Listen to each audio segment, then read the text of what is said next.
Homer played in the backyard without wearing pants. Hey, it floats! Seeing this, Flanders took out his secret weapon. But as he approached, Homer splashed water all over him. Homer was the most annoying person Flanders had ever met. Not only did he steal other people's CDs, but he also left the coals burning after barbecuing. Flanders had truly never seen anyone like Homer. All that thought.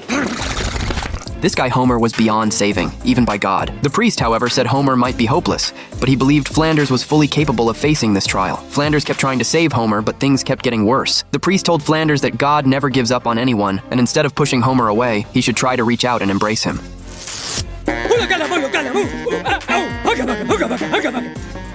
Flanders found Homer and invited him and his family to go on a pilgrimage to the Holy Land next month. Homer thought about it. They would be going to a war zone, on a bus full of religious charlatans, to a country with no pork, in a desert without casinos. Homer could hardly wait to go. Homer, I can hear your sarcasm from inside the house, and the dishwasher's on. What's going on here? Marge learned that Flanders had invited them to Israel. She was very happy and gladly accepted, but they insisted on paying their own way. Oh! And Homer, put on some pants. Oh!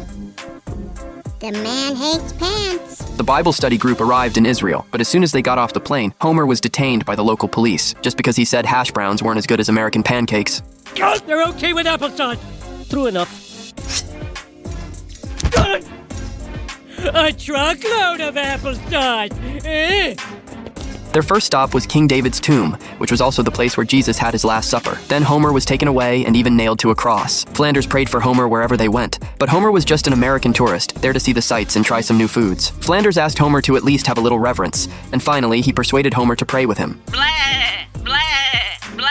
Homer, quit playing that back. I'm not. It's my ringtone. Their next stop was the Church of the Holy Sepulchre, believed to be the site of Jesus' tomb. Flanders stood in front of Jesus' grave and prayed again, but to his shock, Homer was lying inside. This time, Flanders was genuinely angry. This was the holiest place in the Christian world, not somewhere anyone could just lie down. Homer apologized, saying he was simply exhausted from the trip, couldn't adjust to the time difference, and had been walking all day, so he fell asleep in an unknown savior's tomb. The moment Flanders heard this, he exploded with anger. He had had enough. He was on the verge of losing it. Homer had traveled all the way to the happiest place on earth, and all his camera had were pictures of soda cans. Flanders deleted all the photos and smashed the camera, but his actions attracted the police. As a result, Flanders was blacklisted and permanently banned from entering the church.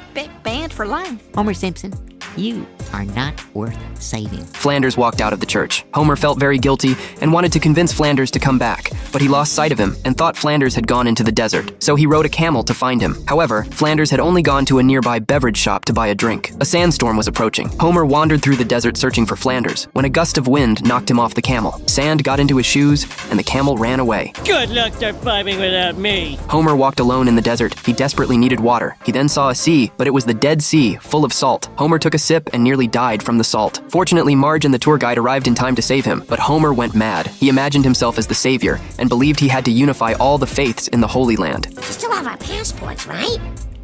Oh yeah, gotta keep track of those. The Messiah has the passport.